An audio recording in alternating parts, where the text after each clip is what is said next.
Today we're going to go over how to change a tire. So whether you've gotten it flatted on the road or on the trail, or you're taking off your trainer tire, putting on a trainer tire, it's the same process. So let's go through it. The first thing we're going to do is shift down into your hardest cog in the back. So there you go. You can see it's in the smallest cog. That gives you the longest chain length to make it easier to take off your wheel. Next thing we're going to do, since we probably don't all have repair stands on the trail or in our house, we'll just flip the bike upside down, and that will make the whole process a whole lot easier for us. So this bike has a disc brake on it. If your bike has a rim brake, then you'll have to open up the rim brake. In this case, disc brake, super easy. Take the wheel out, we'll open the quick release, loosen the nut off a hair, pull the derailleur back with your fingers, and out comes the wheel. So if you're changing your trainer tire, like this one, just let all the air out.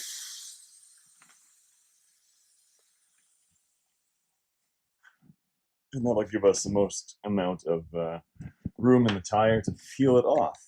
The next thing we're going to do is run our fingers along the bead of the tire, and that will break it loose from the rim, so you can see it's nice and pliable there.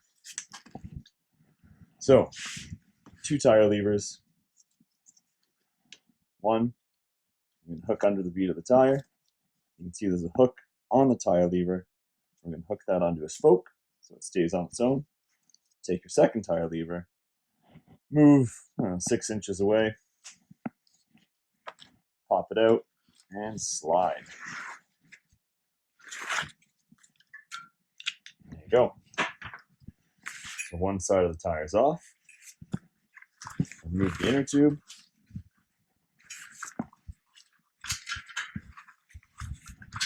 Pull the valve out. And then the other side of the tire you should be able to peel off with your hand. So there is the trainer tire off. Grab our outdoor tire. Make sure you look for a rotational direction of the tire. Some of them do, some of them don't. This one does not, but it does have the logo only on one side, and typically the logo goes on the drive side or the right side of the bike, so that's the side with your gears on it. So we'll line up the valve.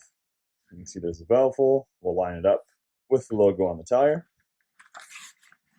And that's just purely for aesthetics, really. So we'll get one side of the tire on.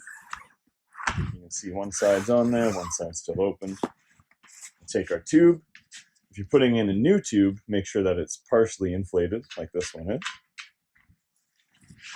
If you put in a flat tube, it may not inflate properly, could cause some odd bulges here and there, and it could get twisted in the tire. So now I'm just feeding the tube into the tire. As you can see, the tube has disappeared inside the tire. The tire is not on the rim yet. So now we'll carefully push the bead of the tire onto the rim, like that. Give the valve a push up into the tire to make sure that when you inflate it, it doesn't pop the tire off the rim. And now we're ready to inflate it.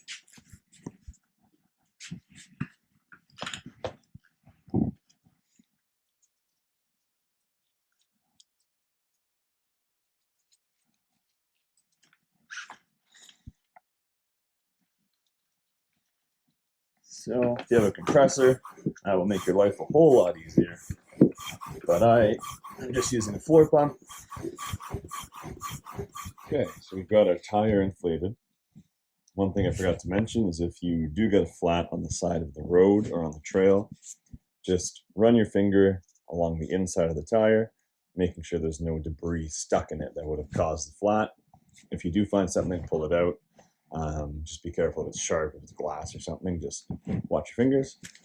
So there we go. So we're ready to put it back on the bike. So another reason why we put it down to the smallest cog when we took it off is so that when we put the wheel back on, we know how to orientate it to make it easier for us. So lift the chain up, drop the cassette onto the chain there on the smallest cog, pull the derailleur back, line up the disc brake, drop the wheel in the dropouts, tighten the nut back up for the quick release, close the lever, give it a spin, make sure your brake's not rubbing,